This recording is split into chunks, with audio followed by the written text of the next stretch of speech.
kabarnya hari ini? Alhamdulillah, luar biasa, ajaib. Nah, teman-teman, kali ini kita akan belajar SKI, Sejarah Kebudayaan Islam. Sebelum kita belajar, teman-teman jangan lupa untuk menyiapkan alat tulisnya ya. Nah, sekarang kita berdoa dulu teman-teman. Berdoa dimulai. Bismillahirrohmanirrohim. Raditu billahi robba wa bil islami dina wa bi muhammadin nabiyya wa rasulah. Rabbi zidni ilman warzuqni fahman. Rabbi srohli sadri wa yassir li amri wahlul uqdatan min lisani yafqahul qawli. Amin. Nah, teman-teman, pekan ini kita masih akan membahas tentang kisah tentang Nabi Nuh. Nah, yang akan kita pelajari kali ini adalah siksaan bagi orang kafir. Nah, teman-teman, untuk lebih jelasnya tentang pembelajaran kita hari ini, disimak ya videonya. Setelah Nabi Idris alaihissalam wafat, sedikit demi sedikit iman masyarakat mulai menipis. Iblis dan pasukannya semakin gemar menggoda mereka. Kemudian mereka mulai senang membuat patung. Mereka membuat patung untuk menghormati para pahlawan, leluhur, tokoh-tokoh yang sudah mati. Patung-patung itu diberi nama sesuai nama para tokoh itu. Dari sekedar penghormatan, lama-kelamaan mereka mulai menyembah patung-patung itu. Mereka percaya bahwa patung-patung itu mempunyai kehebatan dan kekuatan yang bisa melindungi dan menentukan nasib mereka. Di antara patung-patung yang disembah itu, ada 5 yang paling mereka agungkan, yaitu Wa'at, Suwa, Yahud, Yauk, dan Nasr. Inilah asal mulanya manusia menyembah patung dan berhala.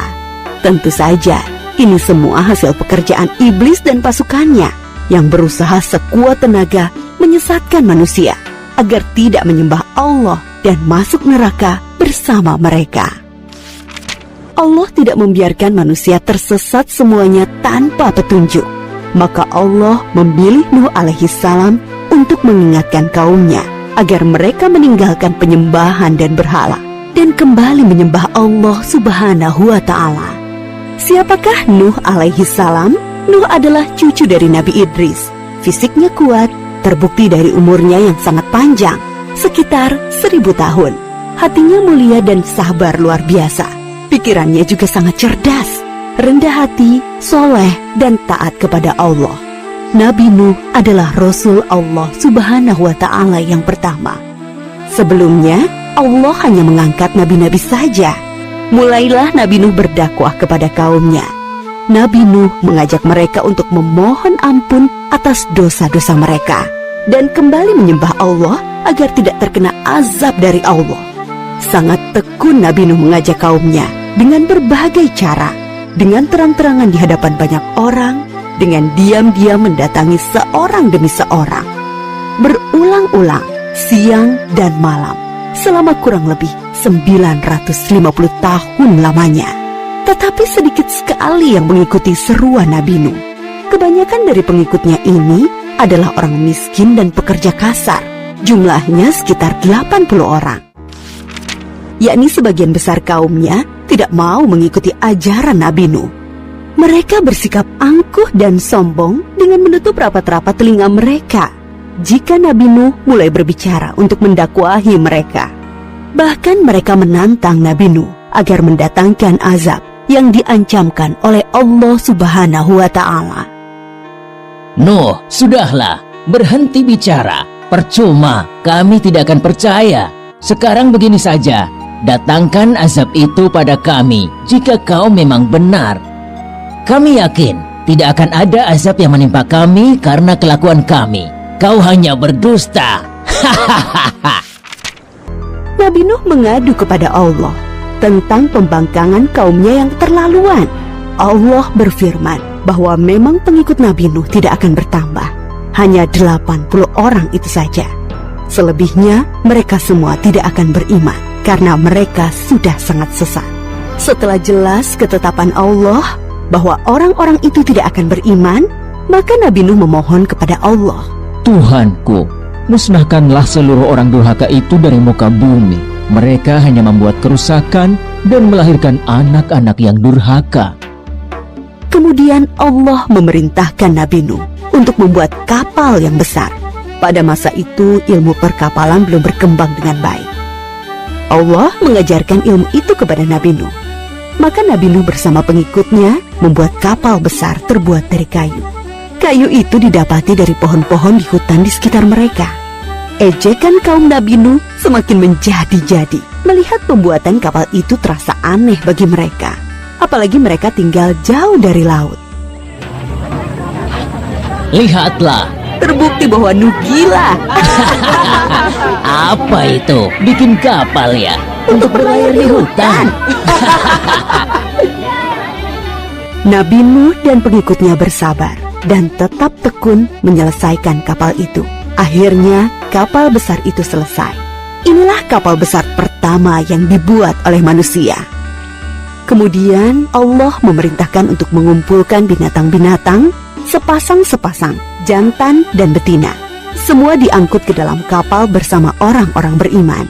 Semua keluarga Nabi Nuh, termasuk yang diangkut ke dalam kapal, kecuali istri dan salah satu anaknya, Kan'an. Mereka tidak mau masuk ke dalam kapal. Mereka tidak beriman dan termasuk orang durhaka. Sementara itu, langit menjadi gelap. Angin bertiup kencang, petir menggelegar.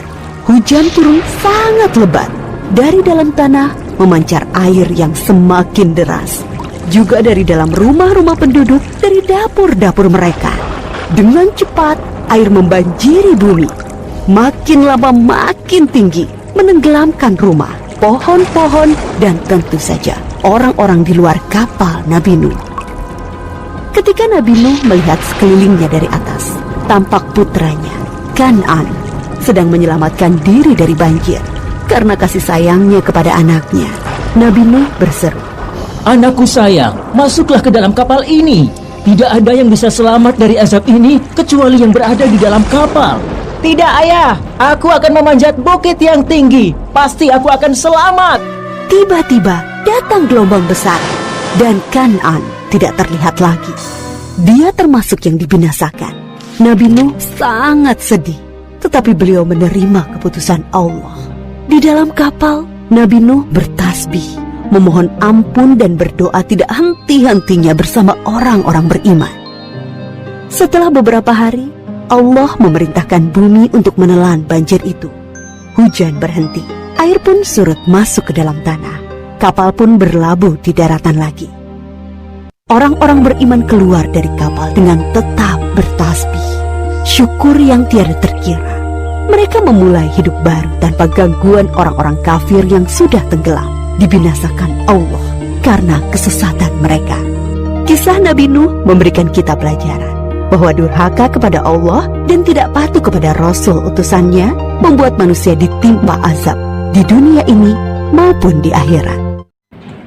Nah, teman-teman, demikian tadi video pembelajaran tentang kisah umat durhaka dari Bunda Fia. Nah, sekarang teman-teman buka bukunya di halaman 27. Teman-teman kerjakan tugas yang ada di halaman 27 ya. Berikan tanda centang pada tugasnya ya. Setelah selesai dikerjakan, tugasnya difoto lalu dikirim ke bunda gurunya masing-masing. Untuk kelas Abu Bakar, tugasnya dikirim ke Bunda Nurmin. Dan untuk kelas Umar bin Khattab, tugasnya dikirim ke Bunda Fia ya teman-teman. Terima kasih teman-teman. Wassalamualaikum warahmatullahi wabarakatuh.